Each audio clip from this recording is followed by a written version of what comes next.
All right, my friends. Here goes lesson 3-3, number lines and equivalents. I find this very interesting because I really like how we use number lines to find equivalent fractions. And let me show you how.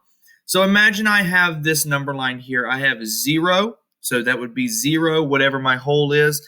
And then this would be 1 over 1 or 2 over 2 or 3 over 3 or 4 over 4, whatever the whole is, whatever the denominator is. So imagine that I have 6/12, 5/6, 1/3, 2/6, and I need to put them on a number line, or in this case, multiple number lines. Well, let's start off with thirds. Okay, so I have to take this first number line and I have to break it into 3 equal pieces. All right, so if I take my marker, okay, I know that this is 3 over 3 because that is what one whole is in thirds. It's 3 pieces out of 3 total pieces. All right, so it's like if I had a candy bar and I broke it into 3 pieces.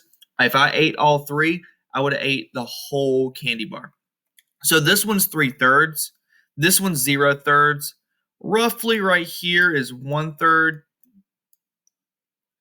And then roughly right here is 2/3. It doesn't have to be exact as long as we have them in the right order. So we have 0/3, 1/3, 2/3, 3/3.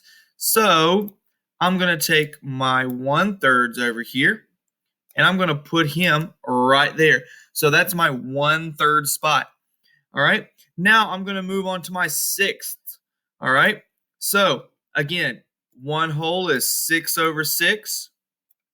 So I have 0/6 and I go up 1/6, 2/6, 3/6, 4/6, 5/6.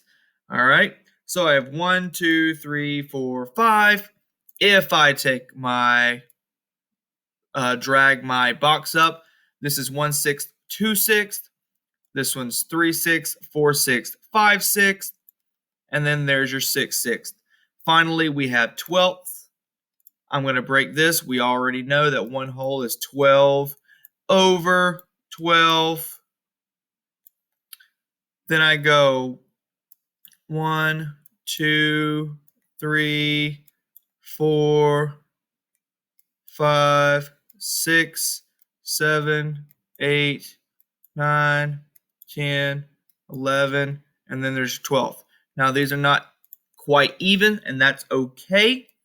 Okay, so I have 6/12. 1, 2, 3, 4, 5, 6 right here in the middle because guess what? 6 is half of 12, so that's how I know it's half. So 6 is half of my whole 12 pieces. All right, so I can look at this and say, oh, look, if I've done this correctly, 1/3 and 2/6 are equivalent based on my number line drawings. Okay, now let's say that you're not the best drawer in the world. What you can do is actually use those fraction strips that we talked about in lesson 3-2 and use those to help you to line up everything to make sure that you have equivalent fractions. Okay, so hopefully you enjoyed that lesson. There you go.